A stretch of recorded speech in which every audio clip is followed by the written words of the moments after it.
Hello, so today is July 21, mabagyo, maulan, and update lang to kay Siomai kasi 8 months na siya.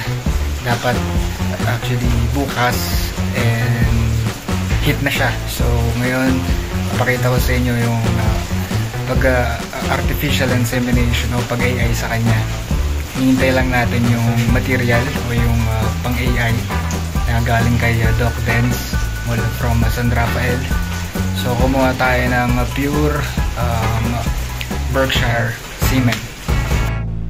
Pinakuha ko na dito yung pang AI sa gate namin. Kaka-deliver lang ng rider.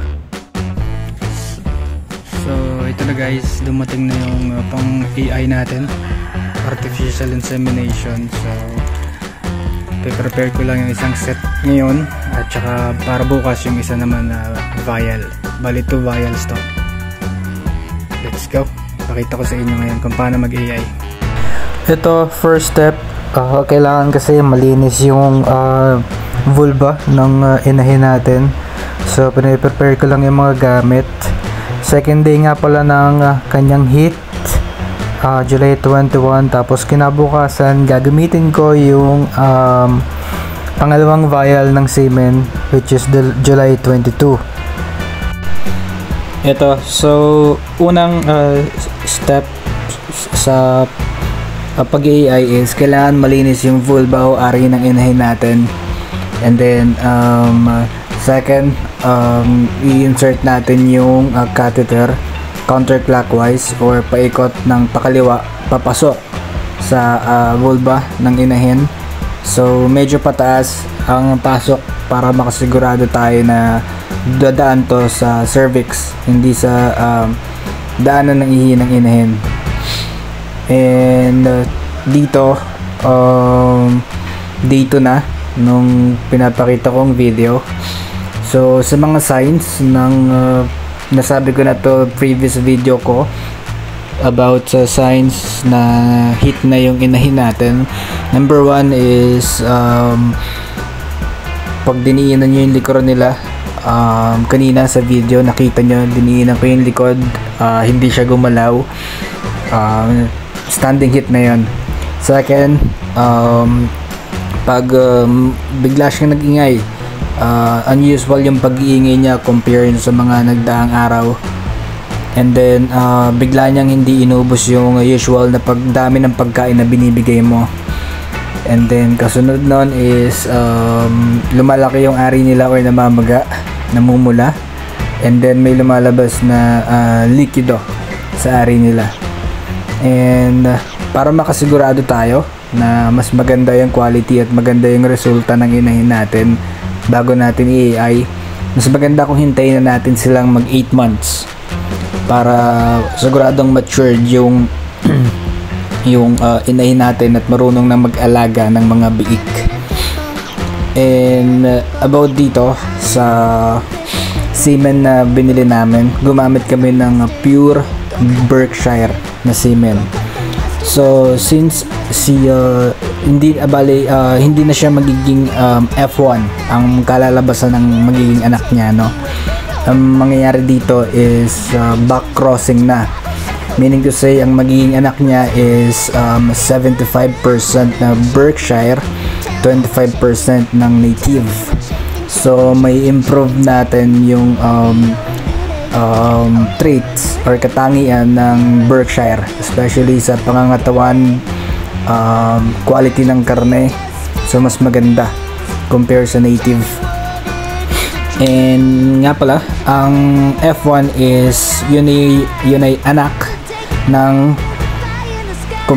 dalawang pure breeds, no? For let's say for example, large white, pinartner natin sa Duroc. So dalawang pure breed sila, ang magiging anak nila is yun ang F1. Since si Siomai is crossbreed na, ginamitan lang natin siya ng pure na Berkshire. So back crossing na ang mangyayari doon. I-improve lang natin yung traits and quality ng karne niya.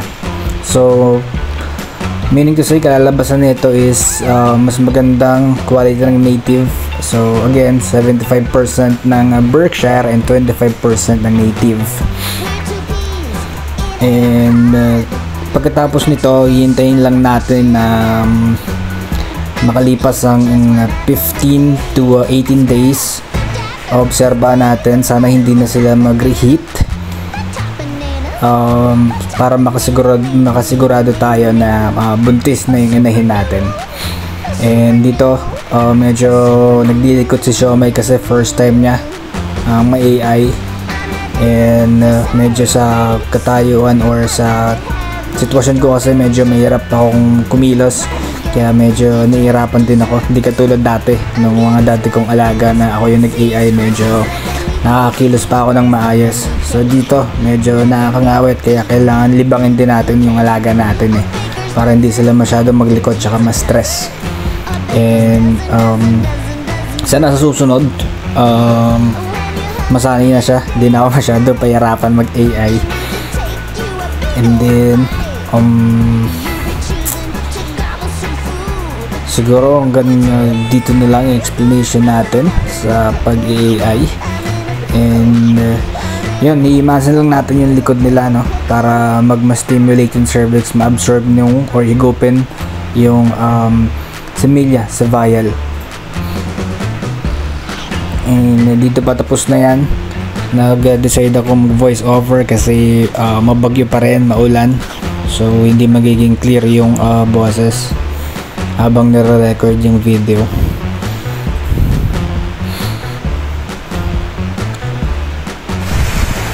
So yun, second day, natapos yung pag-AI natin kay Siomai. Medyo this time nahihirapan talaga ako.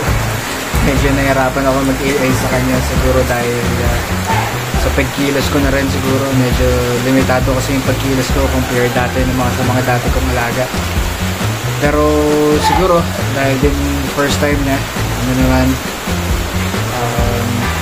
may stress din siya siguro. Pero ayun, maghihintay na lang tayo ng siguro mga 2 weeks, more than 2 weeks, like 15 to 18 days. Obserbahan natin, sana hindi na siya mag-reheat, sana maging successful yung AI natin ngayon, kasi sayang din, medyo mahal yung semen ng pang AI compare dati sa mga binibili ko na 500 lang tsaka 2 vials. Pero ngayon kasi medyo masakit sa bulsa, pero sayang naman kasi yung pagkakataon, kaya pinilit ko na rin na kumuha. So ayan, maraming salamat sa panonood nyo. Yun lang ang gusto kong i-share sa inyo ngayon. So, hanggang sa susunod na video, maraming salamat.